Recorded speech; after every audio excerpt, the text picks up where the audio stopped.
All right, ladies and gentlemen, a lot of noise for Eddie right now, Eddie.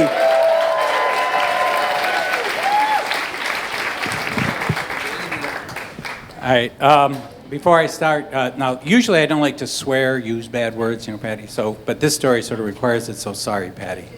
Sorry. Thank you.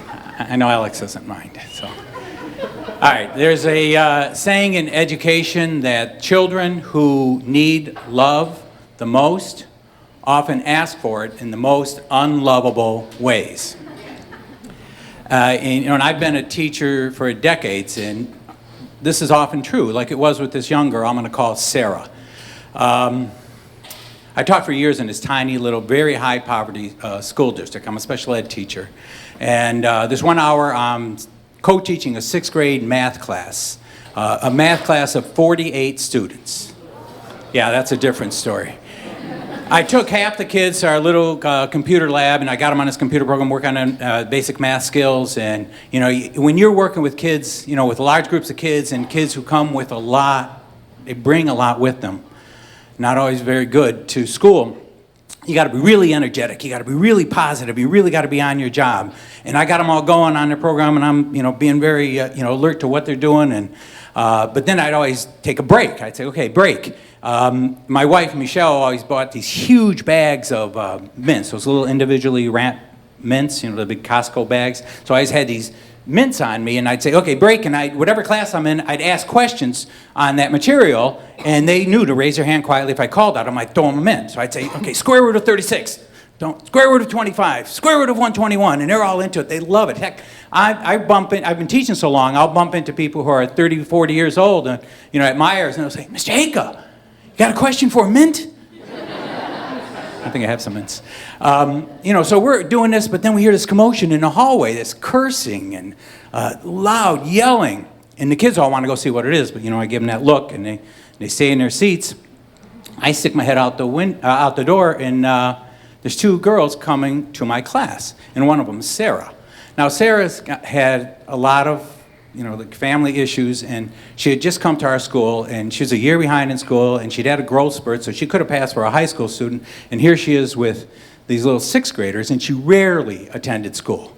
And when she did come, she often behaved in such a manner that it was like she was trying to get suspended. So as I get to the classroom, and I let the one girl in, point to where she's supposed to go, and I stand in front of Sarah, and I said, look, Sarah, you're welcome in the class. I said, but you've got to come in ready to work. And she looks over my shoulder and says, that bitch is in my seat. Now, I've been a special ed teacher for years, foster parent, all this kind of stuff. I have a son with autism, all these, so I've worked for crazy superintendents. So I've become good at staying calm when other people aren't. So I said, Sarah, you're still welcome in the classroom, but, take your time. When you're ready, just knock on the door, we'll let you in. And she says, fuck you, you bitch-ass hoe. And walks off down the hall, cursing the whole way. I'm going to go to the fucking office, tell them you won't let me into the fucking class. And I said, it's Mr. Bitch-ass hoe.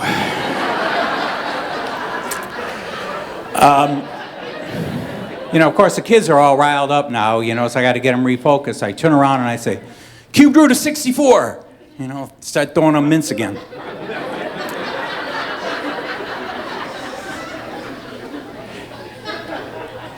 I take a little time, get them going again, and I call the office, tell them what's up, and then I got to call Mom and tell her, what's happened, because that's the protocol. And I call and I said, I'm Mr. Hejka, and this and this and this happened. And she says, you fucking teachers always fucking with her. No wonder she doesn't want to go to school.